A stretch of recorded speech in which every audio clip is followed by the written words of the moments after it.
नमस्कार, मैं BM news से रविंद्र कुमार मिश्रा। मैं आया हूँ याकूबपुर, ग्राम पंचायत कन्हैया याकूबपुर।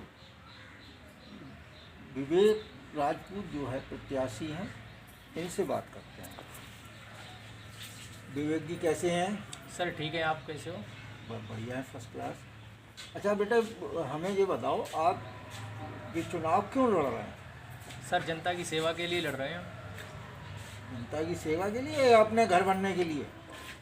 सर हमारे प्रधान जो बाबा जी थे, उन्होंने 17-15 साल प्रधानी की है जी। उन्होंने सिर्फ जनता की समाज सेवा ही की है। अगर घर बनवाते तो सर अब तक पता नहीं बहुत सब कुछ कर लेते सर।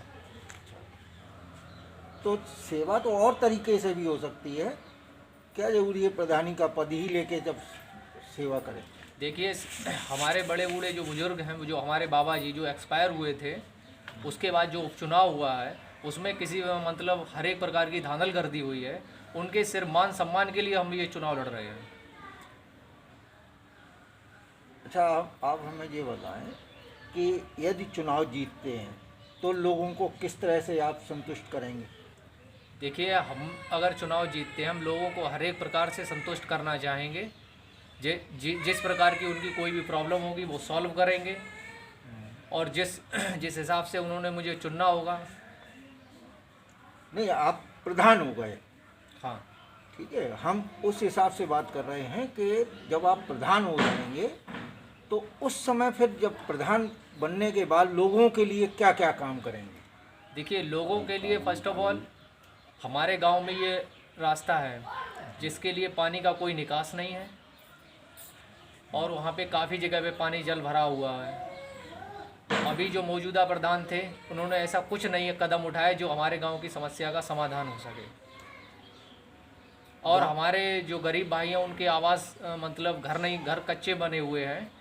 बारिश आरिश में काफ़ी ज़्यादा प्रॉब्लम होती है, ऊपर से बारिश होती है, नीचे वो बैठे हुए थे, लेकिन बैठने के लिए उचित व्यवस्था भी नहीं उन लोगों के लिए। उस मोटे पे हम चुनाव लड़ रहे हैं। जो भी हमारे गरीब भाई हैं, उनको हर एक प्रकार की सुविधा मिले और घर मकान मिले। जो भूमिहीन है उनको भूमि भी प्रदान की जाएगी। क्या पट्टे की व्यवस्था है? हाँ, हमारी ग्राम पंचायत में अभी 200-250 बीघा ज़मीन है। हाँ, जो मतलब कि अभी पट्टे 150 बीघा ज़मीन पड़ी हुई है, और कुछ पट्टे अभी जो पिछली बार में हुए थे वो खारिज होंगे। अब राइट टाइम पे हमारे ग्राम पंचायत में 150 बीघा ज़मीन है। तो आगे हम ये सॉल्यूशन रखेंगे कि जो भी भूमिहीन हमारे किसान हैं, भाई हैं, उनको मतलब कि हर एक प्रकार जो भी मतलब उचित समझे उतने पट्टे मिले, उतने बीघा पट्टे दिए जाएंगे।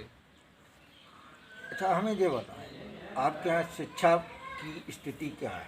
हमारे यहाँ शिक्षा की स्थिति सही नहीं है, तो हम ये सोच रहे हैं जो आंगनवाड़ी कर्मी हैं वो भी मतलब उस प्रकार से एक्शन नहीं ले रहे हैं। बच्चों के नाम लिख लेते हैं और उसके बाद में किसी प्रकार का कोई भी राशन नहीं मिलता है बच्चों को।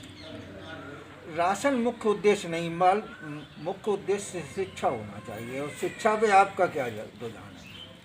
शिक्षा, देखिए, हमारा रुझान ये कहता है जो भी हमारे गरीब भाई हैं उनके पास पैसा नहीं है, और हमारी जो बीजेपी सरकार है वो शिक्षा भी मुफ्त कराए, जिससे हम मतलब कि छोटे छोटे हमारे भाई बहन हैं वो उचित व्यवस्था हो शिक्षा की। जो भी स्कूल हैं उसकी अच्छी मरम्मत हो, उसमें अच्छे वेल एजुकेटेड टीचर हों जो बच्चों को अच्छी शिक्षा दे सकें।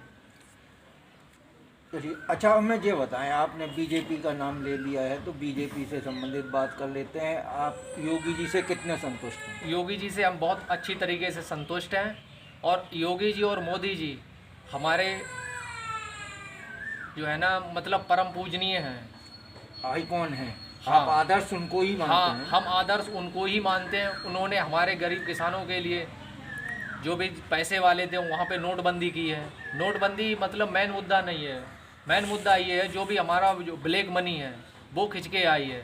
हम जैसे काश्तकार हैं वैसे ही रहेंगे। अच्छा, अब अपनी जनता के लिए आप अपने शब्दों में बोलें कि क्या कहना चाहेंगे अपनी जनता को कि जिससे आपकी तरफ को रुझान हो उनका? देखिए, हमारा जनता से यही निवेदन है कि हमको वोट देकर भारी मतों से विजयी बनाएं। जो हमारी समाज सेवा होगी वो हम करेंगे। हर तरह से उनके साथ हैं? हाँ, हम हर एक तरह से उनके साथ हैं। किसी प्रॉब्लम में साथ हैं और साथ रहेंगे, हमेशा रहेंगे। साथ थे, साथ हैं और साथ रहेंगे।